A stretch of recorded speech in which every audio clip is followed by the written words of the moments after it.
nice color except for a few key spots there. In the still life there's a nice note of green, but basically it's a tonalist painting. Once again, accentuating value in light and dark and minimizing color.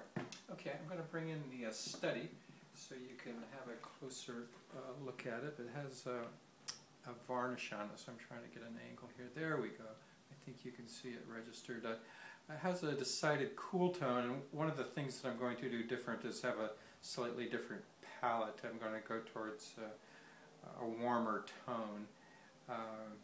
So this is the what's called the study.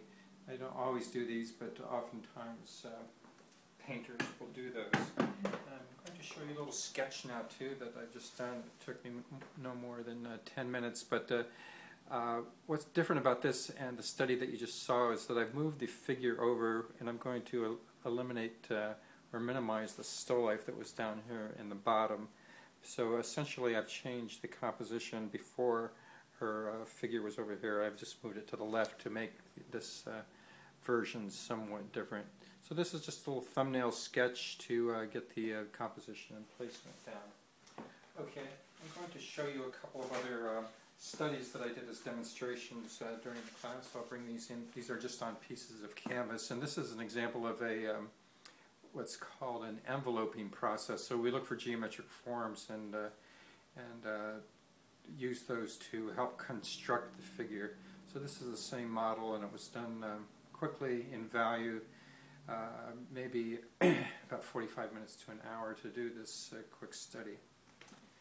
And then I have another one of the same model here also, just to show you the modeling and the construction of the enveloping process and breaking it down into value, simple light and dark patterns. Okay, so now I'm going to put the study down, and I'm going to begin painting here. I'm going to move the camera in so you can see my canvas back there. It's tinted with a raw umber kind of tint. It's actually burnt umber with cadmium orange, but it looks sort of like a raw sienna kind of color. And it's 36 by 40 piece of linen. Okay, I'm going to tilt that up just a tad there.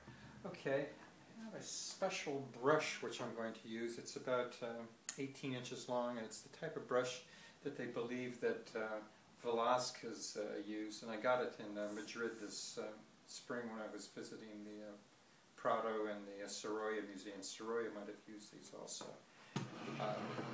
And the advantage of a long brush is that you can stand back from your canvas while you paint. And I have my colors mixed up here. And I'm just going to use this brush for the very beginning stages of the painting. I have a photograph here too that I'm using also. So what I said in the sketch was I'm going to move the whole composition, sort of shift it from a left-centered image to a right-centered image. Okay, so I'm just referring to the other pieces here so I can get an idea of where things are going to be. The first thing I'll indicate is this apple, where that apple is going to be. The next thing will be her head, and her torso is going to come down sort of like that, and then her legs. There's a concept in painting is that we should make it try to make it complete at each stage. Another way of thinking of it is trying to make it a masterpiece. That idea of a masterpiece is a little frightening at times, but we want to be able, a more workable model is to think of this as trying to make it complete at each stage. So I've only put 2 or 3 lines down there. They're rather light and without hardly any, in fact I don't have the turpentine out here yet. It's just a dry brush. But the main things that I want to get is the central placement and make an assessment of these angles tables here to see if these placements are going to work, and sort of where key elements are going to be. And so that's the tilt of her head, and then her torso is maybe a decided tilt that way. And then there's the table here. Once again, I'm going to minimize that. It's going to be her torso and chest will be the sort of where the reflected light is. The model had a nice light from a backlight from a window. I'm just checking to see the apple's going to be there. So this is an example of an asymmetrical composition where everything's offset to the right. It's a good idea also to know where the center of the canvas is, because that's really important to help you work around it, and honor the center is what I think of. Okay, so that's enough for my tall brush. I'm going to switch now to a more conventional brush, which is a number 8 filbert.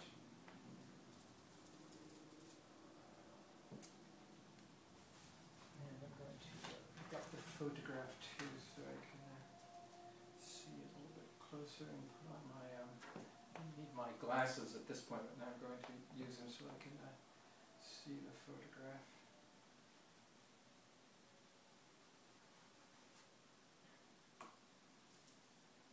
And now I'm using a little bit of turpentine, or it's actually mineral spirits. And the color that I have here is burnt sienna with burnt umber and a little bit of ultramarine blue.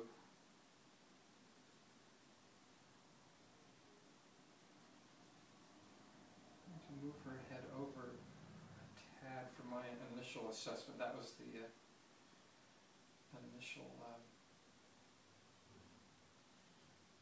longitude line. So that line that I just put there now is the equivalent of a central axis, or a longitude line that would go through her, right down through her nose.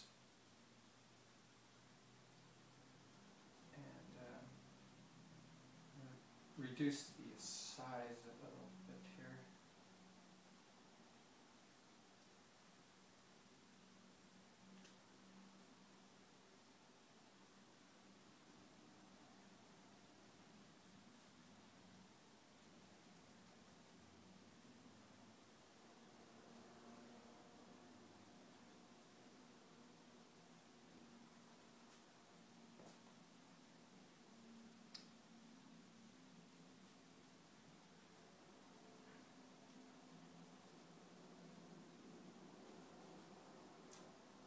I'm making a couple of what are called sort of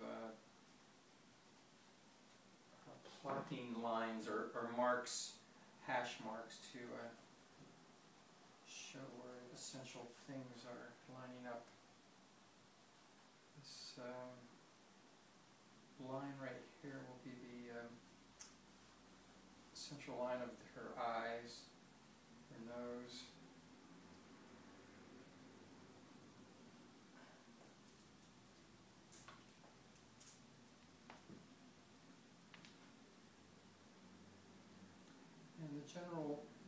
The idea here is going from the general to the specific.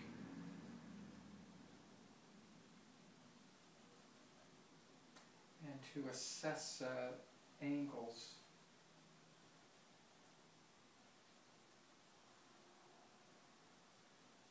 I think I might need to reduce the size of her head a little bit.